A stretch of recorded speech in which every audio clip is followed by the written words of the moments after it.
Welcome into the Boys Collective episode number 26 right here on 105.3 The Fan. My name is Kevin Gray, alongside Super Bowl winning scout and 1/4 of the G-Bag Nation, Bryan Broaddus. It is Game Preview Friday right here on the Boys Collective on 105.3 The Fan on YouTube. Bryan, good morning to you. Happy Football Friday this weekend.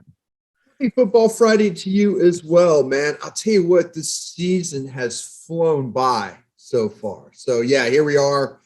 The calendar has changed. We're into this December mode of it now, and you're down to the last, final weeks, and you got to find a way to win these games, however, ugly, pretty, whatever you do, you just got to find a way to win. So looking forward to kind of visiting with you about this one coming up. Cowboys in the middle of a 3-game road trip that sees them having won in New Orleans, now visiting the Washington football team in the nation's capital before visiting the New York football Giants. You can find us on Twitter at Kevin Gray Sports. You can find Bryan on Twitter at Bryan Broaddus. Make sure you subscribe to 105 The Fan here on YouTube.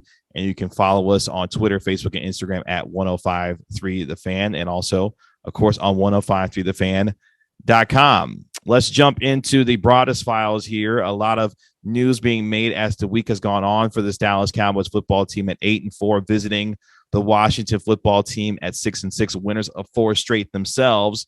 Let's start with the Dallas Cowboys as far as their injury report is concerned, namely a couple of items of note that popped up on Thursday, I should say. Micah Parsons dealing with a hip injury.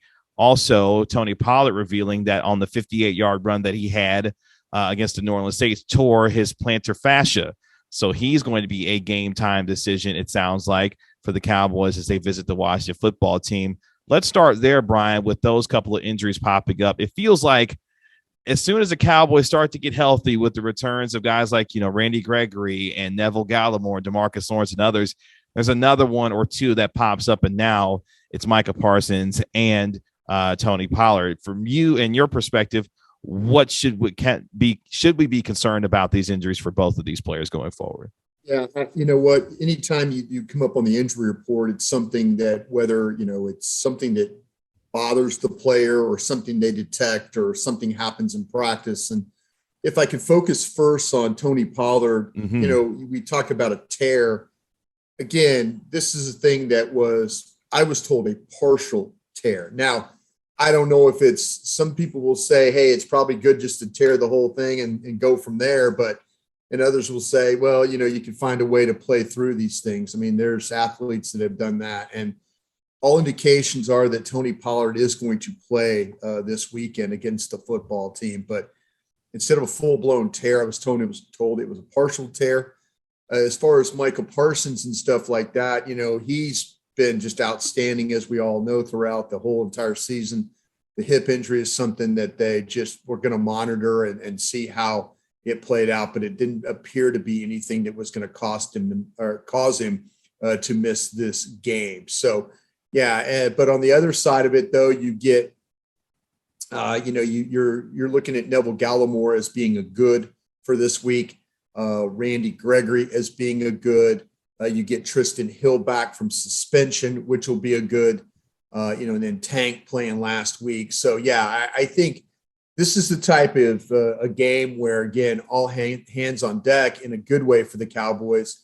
But, yeah, like you mentioned, they are dealing with a couple of different things. You and I had a chance to visit with Amari Cooper yesterday on our show. And Amari was, he was always soft-spoken, but a couple of times he was coughing during the interview and stuff. So you're kind of thinking, well, maybe there is a little bit of a lingering effect. So we'll see what happens with him. But, I think with the 10 days, a little bit better chance for him to kind of rest more, get his lungs and stuff back in working order and hopefully be ready to go. They're going to need him. They're going to need CeeDee Lamb. They're going to need Gallup. They're going to need everybody against this football team.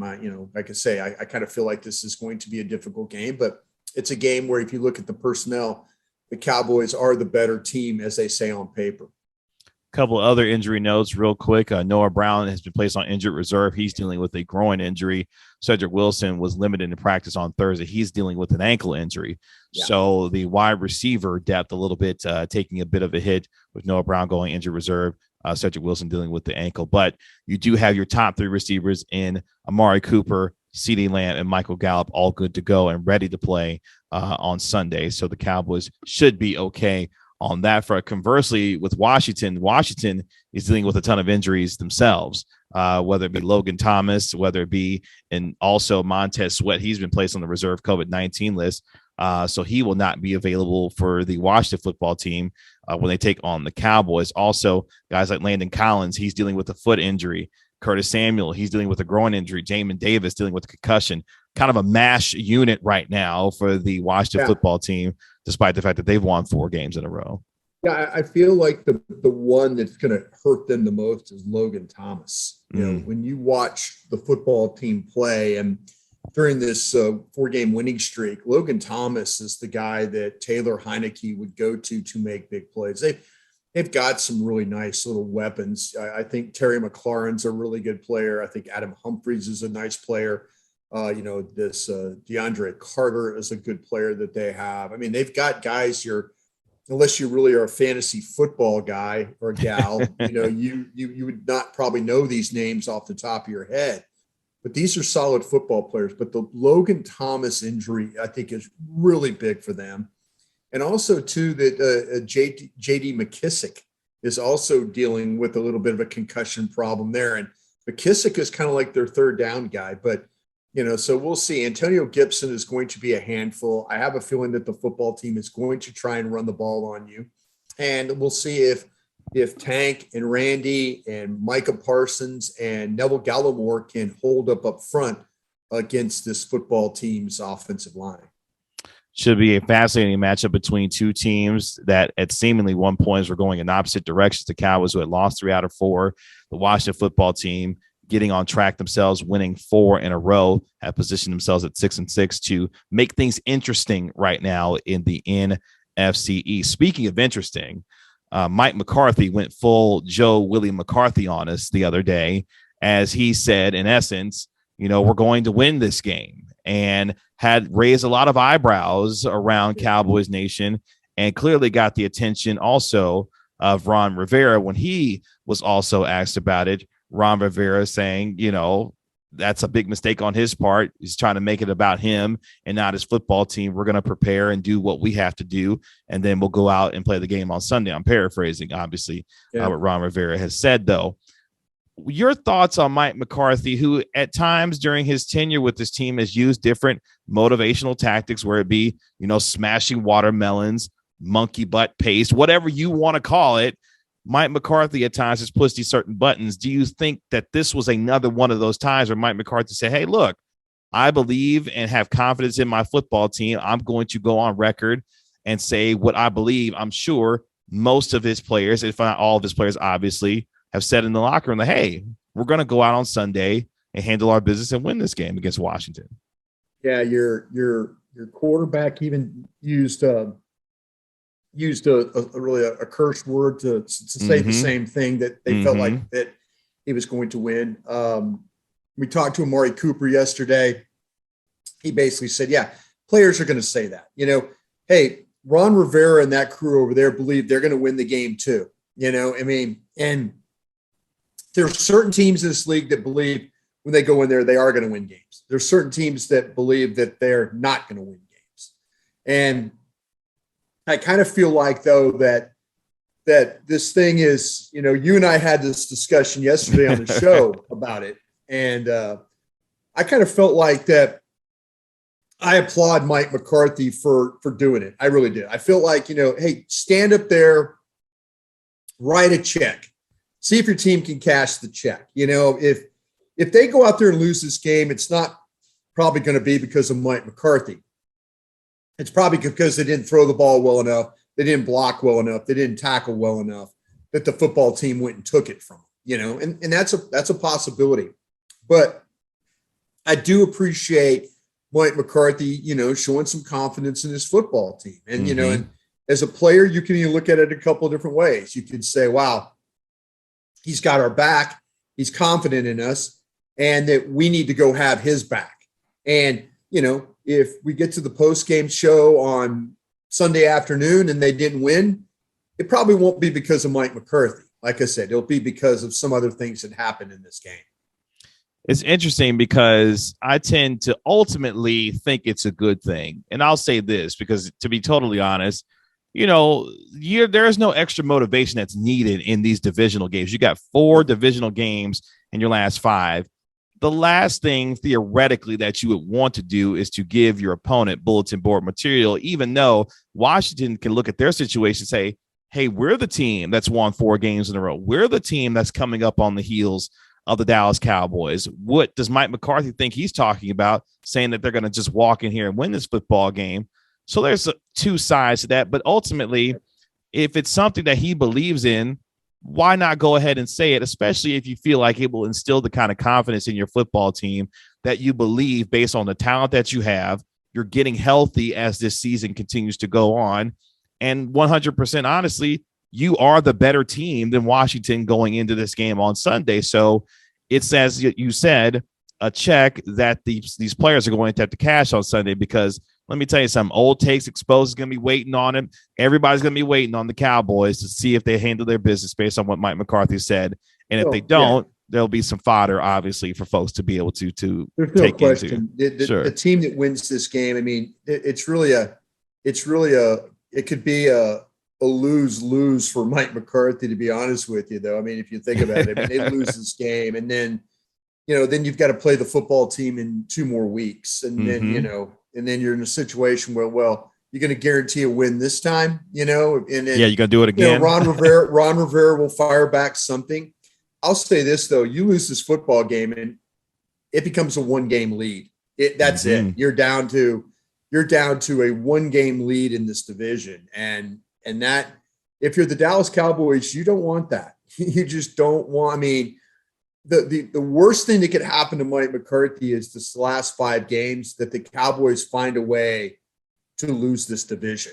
That would be something that Mike McCarthy would have to answer for, more so than if he guaranteed a victory against the football team. You go out there and you don't win this game, and say you beat the Giants, and then you lose to the football team again, and all of a sudden this thing is even or tight, and then you've got to play Arizona and Philly and stuff like that. And you don't know what's going on with Philly. I mean, Philly's loss to the Giants was huge. That was a huge loss for them, but you just don't know. You don't want this thing to come down to, okay, by the way, you need to win this last game in order to win the division. You would like to believe that if you could kind of tidy this thing up before then. But yeah, I just feel like that after the game, I know on the post-game show, me and Ari, if they lose it, I guarantee you it won't, everybody will bring up the Mike McCarthy thing, but that won't be the factor. It will be Mike McCarthy thought his team was going to win, but they didn't win because they did this and they did this and they did this and they did this. That's what the narrative is going to be. It's not going to be about him guaranteeing victory. It's going to be about us like, well, why was he not able to get his team ready in order to play this football game? The Cowboys take on a Washington football team that's won 4 straight. Taylor Heineke's playing some good football for them. Antonio Gibson's been playing well for them.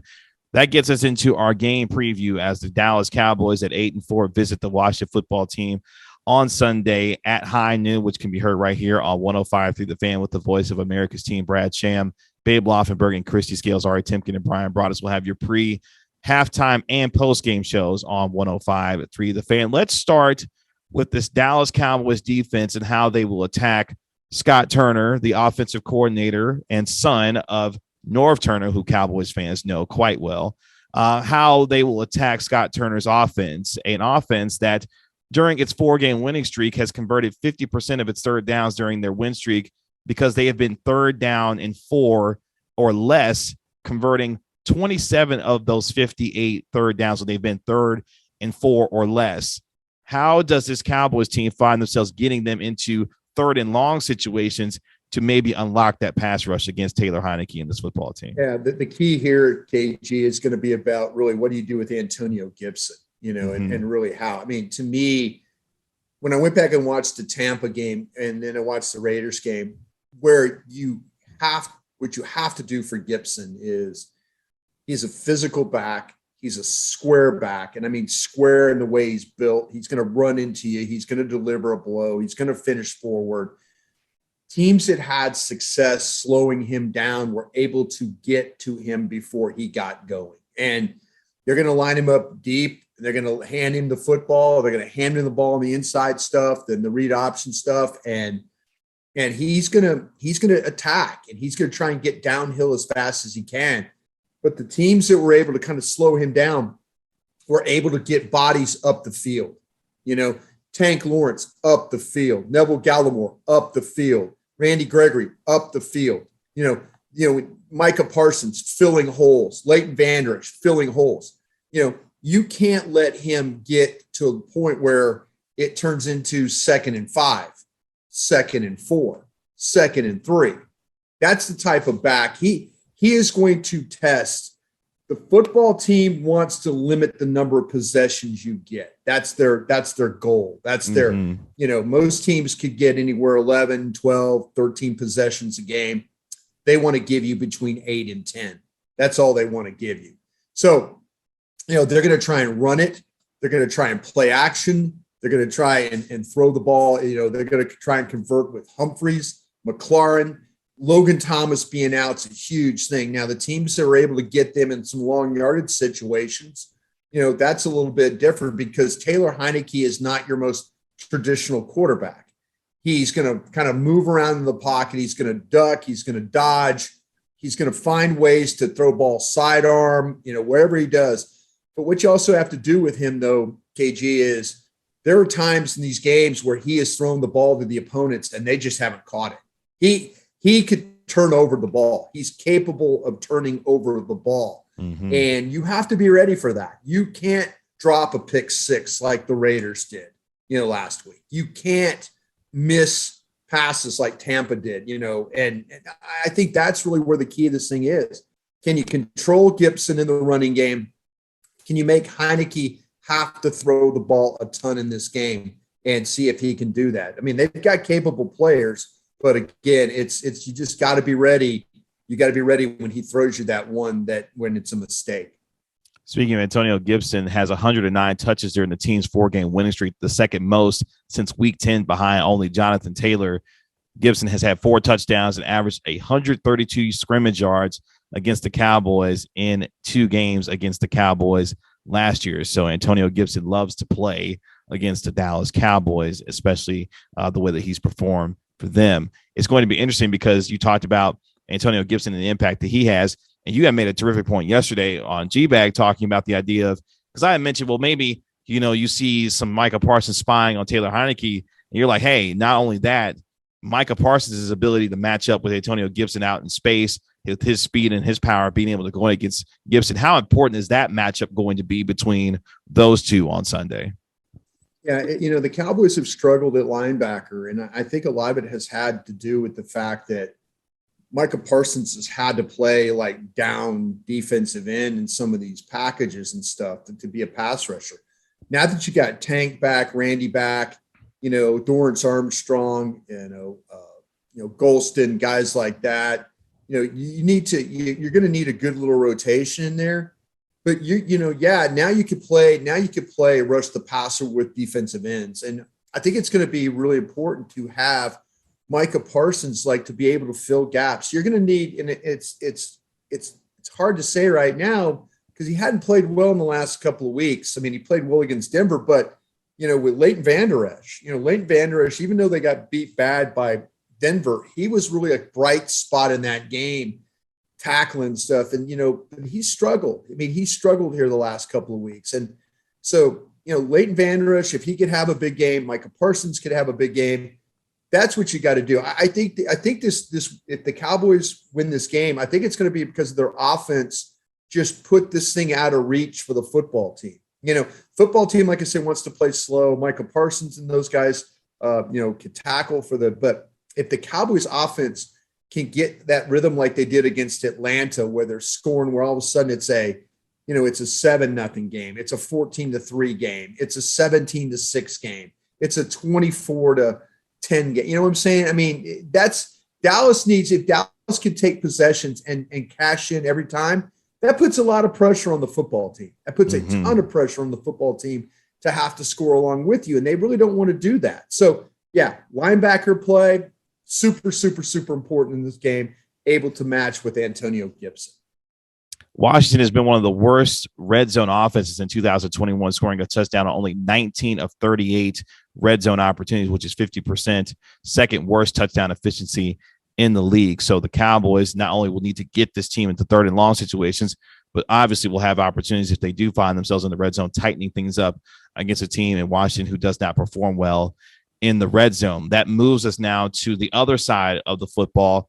Kellen Moore and this offense for the Dallas Cowboys and how they go about attacking Jack Del Rio's defense as far as the Washington football team is concerned. Washington has allowed 12 touchdowns of 20-plus yards on defense in 2021, the third most in the NFL, while Dallas ranks second in the league with 11 touchdowns of 20 yards or more offensively, which tells me, Bryan, this could be the get-right game for Dak Prescott, who was 7-1 lifetime against the Washington football team. Could there be plenty of opportunities for this team to stretch the field and make plays, big plays in the passing game as far as Dak and these receivers are concerned? I really do think that's going to be the case, KG. And to me, it's the football team where their strength is really up front. And I mean, front as right now, the defensive tackles, they're clearly, their defensive ends are not as good. Casey Toohill is a guy that's played a lot. Daniel Wise has played a lot. These are guys that are not, it's not Chase Young, it's not Sure. Montez Sweat, and I think that helps the Dallas Cowboys when it comes to the pass rush aspect of things. This guy, James Smith-Williams, I think has been okay. I mentioned Toohill, Wise. They're kind of struggling a little bit at defensive end, but Daron Payne is really, really good. Jonathan Allen, I think, is a good player.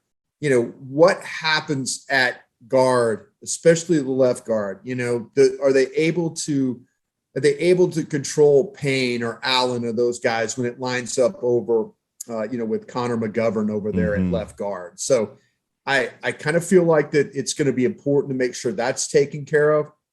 I think blocking Cole Holcomb is going to be a real key. He's number 55. He's the inside linebacker, or actually inside outside linebacker for the football team. He's a guy that plays in coverage. He's a guy that plays downhill. He makes a lot of tackles in these games. So yeah, keep an eye on number 55 for the football team. They have got to make sure that they get a hat on him because he's going to be really all over the field for them. And the Cowboys have kind of struggled with lately the linebacker that really is a kind of a stud that goes unblocked. They've struggled. They struggled with the Raiders. They struggled a little bit with the Saints with that, with Davis, and they struggle. So they've had their issues. They've got to make sure that they get a hat on Cole Holcomb and make sure that he's not one of those guys that's wrecking their game. You made mention of the offensive line. Mike McCarthy on Sean and RJ on Friday said that La'el Collins has been getting most of the work this week at right tackle. So it sounds like La'el Collins will be the starting right tackle on Sunday going against the Washington football team, which means you'll have Tyron Smith, McGovern, Broaddus, Martin, and Collins, it sounds like, as your starting five on the offensive line, which, not going to lie to you, makes me happy, makes me feel a little bit better going into this game. We will see how that ultimately turns out. As far as the passing game is concerned, CeeDee Lamb could potentially have a big day as far as the passing game is concerned. CeeDee Lamb is tied for third in the NFL with 16 catches of 20-plus yards in 2021. He's averaging 6.30 yards after the catch, which ranks ninth among all wide receivers in the NFL this year. So with Amari Cooper's return, getting a week healthier, CeeDee Lamb could be a big beneficiary of some plays in the passing game as far as Dak Prescott is concerned. Yeah, and I keep an eye on Dalton Schultz too in this one as well, because Kareem Hunt Kareem Curl and then Bobby McCain. Those have kind of been the safeties in these games that I've watched. And I'll say this, though. I feel like they both are physical, kind of downhill, good tackler guys, but they're going to have to play in coverage a little bit here. And I think Dalton Schultz could have a big game in against these guys. I also feel like, though, keep an eye on Michael Gallup. Michael Gallup is one of those guys that plays really well on the road. You know, when you get him involved, he makes some really big plays when he's on the road. He kind of gets into a really nice little rhythm and flow. And, you know, it's going to be about protection. I think they're going to have to find a way to have, we always talk about balance, but it's about where the football team has been bad is first and second down since during this winning streak. Where they've been good is when they get you in third down. So if the Cowboys can turn this into a CFL game, first and second down, convert. First and second down, convert. First and second down, convert. You know, don't find yourself getting in a lot of third down situations. You know, make sure, because the football team struggles on first and second down. So make your hay early and then keep this thing out of third down. But I feel like every time that you have a possession, you need points. Touchdowns, field goals. Field goals aren't bad against these guys. Field goals aren't bad. Because I don't see these guys scoring a whole hell of a lot of points either. So field goals are good. Any points, empty drives will hurt the Cowboys in this thing. They don't need those. Last portion of our show as we get you ready for the Cowboys take on the Washington football team. We'll get into our X factors quickly here. Bryan, give me a player or two that needs to be an X factor, whether it be offensively or defensively on Sunday, that will allow the Cowboys to walk into Washington and walk out with a win on Sunday afternoon. Yeah, I really, really do believe that this is one of those games where I think you look at the linebacker situation, and I'm not going to focus on Micah Parsons. I'm going to focus on Leighton Vander Esch. You know, Leighton Vander Esch has been a little bit of a liability. And my hope is that, you know, with it turning into potentially a physical running game like it was against Denver, I kind of feel like that Leighton Vander Esch needs to be that guy that steps up and makes some plays. Micah Parsons is going to make his share of plays, but they're also going to need somebody. They're going to need Vander Esch, Curse, somebody around that line of scrimmage. You cannot allow Gibson to get 5-6 yards a shot. You just can't have that happen. You know, take them out of this running game, attack the line of scrimmage. Leighton Vander Esch, you need to be that guy for me this week. My X factor is going to be this offensive line. We've talked about it quite a bit over the last several weeks, the offensive line shuffling that we've seen, whether it's left guard, right tackle, left tackle. This needs to be the week and going forward where you develop the quote-unquote continuity that Mike McCarthy preaches about all the time. And this is a really good front four that the Washington football team has. I know they're, you know, missing guys with Sweat and they're missing guys with Chase Young. But as you mentioned, guys like Payne and Allen and others are really good. They need to establish dominance in this football game from the get-go, because I think Dak Prescott and the way that he's been inconsistent over the last few weeks, some of this had to do with the offensive line and their inability to protect him at times, or just in small cases, not just knowing who's going to be out there protecting him from play to play. So to me, the offensive line has got to take this game into their hands and dominate from the time that they begin to the time that they end this game. And if so, that I think will allow this offense to reestablish the kind of rhythm and hopefully creativity that we saw from Kellen Moore at the beginning of this year. We saw things like the Hulk packages and all the different kinds of things that had us oohing and eyeing all this offense, you know, at the beginning of the year. So we'll see if that offensive line can get back to what they need to be to help the Cowboys win on Sunday. It should be a fascinating matchup between two teams that has seen the NFC East race tighten up quite a bit thanks to the Washington football team and what they've been able to do over the last 4 weeks. Meanwhile, the Dallas Cowboys coming off of a road win in New Orleans, looking to build on that as they continue their 3-game road trip, look to go to our nation's capital. And as Jerry Jones would say, hand out some capital punishment to the Washington football team on Sunday. Bryan, appreciate the time as always. You can catch Bryan on Twitter at Bryan Broaddus. You can also hear him on the pre-halftime and post-game shows with Ari Timken on Sunday. Again, the Dallas Cowboys on your home of the Cowboys, 105 through the fan, begins at high noon for Dallas Cowboys football. This has been the Boys Collective episode number 26. My name is Kevin Gray. You can find me on Twitter at Kevin Gray Sports, Bryan on Twitter at Bryan Broaddus. Bryan, appreciate the time and look forward to talking to you next week. Sounds great, KG. Take care. Appreciate it.